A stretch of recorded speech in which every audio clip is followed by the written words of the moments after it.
ನಮಸ್ಕಾರ ಎಲ್ಲ ನನ್ನ ಸ್ನೇಹಿತರಿಗೆ.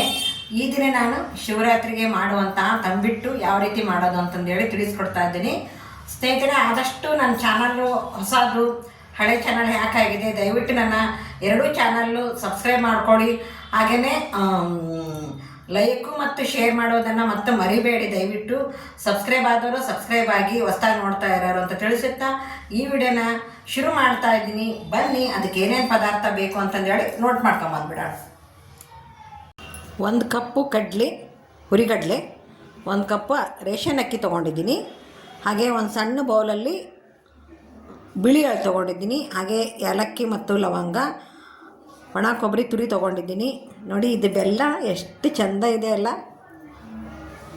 ಪಾವು ಕಿಲೋ ಇದೆ ಅಂತ ಕೊಟ್ರಪ್ಪ, ಎಷ್ಟೈತೆ ಗೊತ್ತಿಲ್ಲ ನನಗೆ. ಇದು ನೋಡಲಿಕ್ಕೆ ಒಂದು ಚೆಂದ ಅನ್ನಿಸ್ತು, ತೊಗೊಂಬಂದೆ. ಬಾದಾಮಿ ಒಳಗೆ ತೊಗೊಂಬಂದಿದ್ದದು. ನೋಡಿ, 1/4 ಕಪ್ ಆಗುವಷ್ಟು ಶೇಂಗಾ.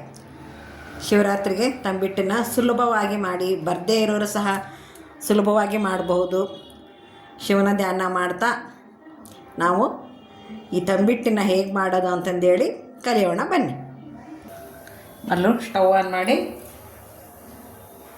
ಫಸ್ಟ್ ನಾವು ಅಕ್ಕಿನ ಫ್ರೈ ಮಾಡ್ಕೊಂಬಿಡ.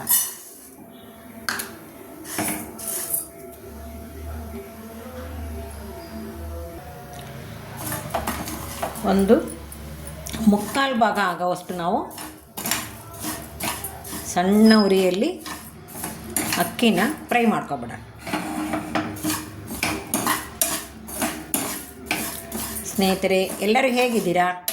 ಎಲ್ಲರೂ ಆರೋಗ್ಯವಾಗಿದ್ದೀರಾ ಅಂದ್ಕೊಂಡಿದ್ದೀನಿ. ಶಿವರಾತ್ರಿ ವರ್ಷದ ಮೊದಲನೇ ಹಬ್ಬ ಸಂಕ್ರಾಂತಿ ಆಯಿತು.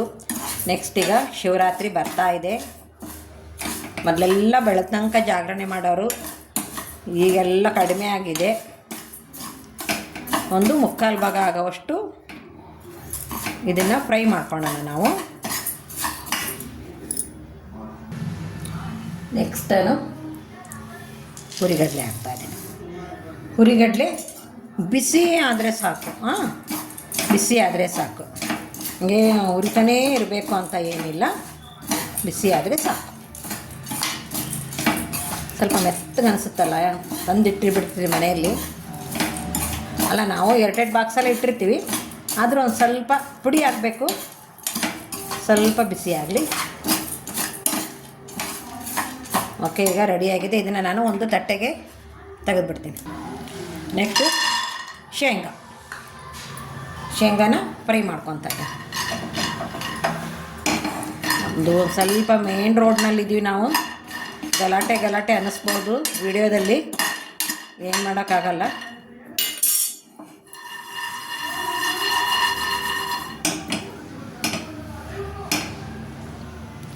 ಶೇಂಗಾ ಒಂದು ಸ್ವಲ್ಪ ಚಟಪಟ ಅನ್ನಲಿ.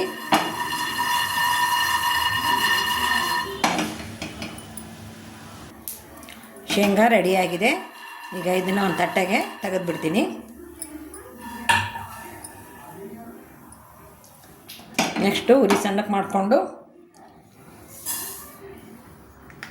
ಎಳ್ಳು ಹುರಿತಾ ಇದ್ದೀನಿ ನೋಡಿ. ನೀವು ಬೇಕಿದ್ರೆ ಇದಕ್ಕೆ ಕರಿ ಎಳ್ಳನ್ನು ಸಹ ಮಿಕ್ಸ್ ಮಾಡಬಹುದು. ನಾನು ಕರಿ ಎಳ್ಳು ಹಾಕ್ತಾಯಿಲ್ಲ. ಓಕೆ, ಈಗ ಎಳ್ಳು ರೆಡಿಯಾಗಿದೆ. ಸ್ಟವ್ ಆಫ್ ಮಾಡಿಬಿಡ್ತೀನಿ. ಇದು ಸಹ ತಣ್ಣಗಾಗಲಿ. ಜಾರಲ್ಲಿ ಅಕ್ಕಿ ಮತ್ತು ಕಡಲೆ ಏನು ನಾನು ಹುರ್ಕೊಂಡಿದ್ನಲ್ಲ ಅದನ್ನು ಹಾಕ್ತಾಯಿದ್ದೀನಿ ನೋಡಿ.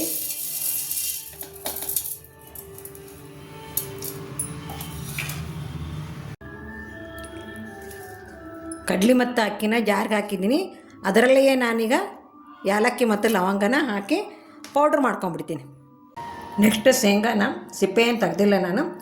ಸ್ವಲ್ಪ ತರಿ ಅಂದರೆ ಪೂರ್ತಿ ಅಲ್ಲ, ಒಂದು ಶೇಂಗಾ ಒಂದು 2-3 ಹೋಳಾದರೆ ಸಾಕು ನೋಡಿ.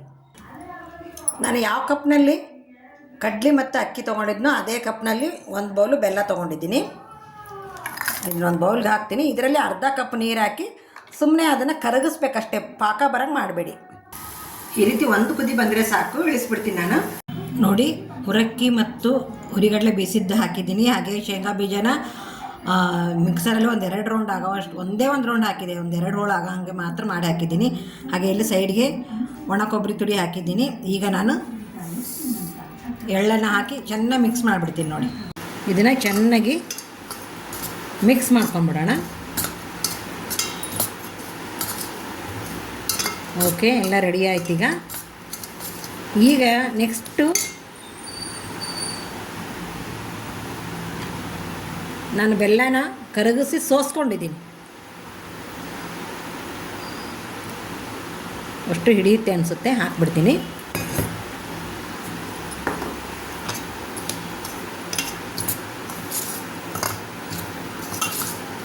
ಅಕ್ಕಿ ಬೀಸ್ಕೊಂಡಿದ್ದೀವಲ್ಲ, ಅಕ್ಕಿ ಬೇಗನೆ ಹೀರ್ಕೊಂಡ್ಬಿಡುತ್ತೆ. ಕಡಲೆ ಅಕ್ಕಿ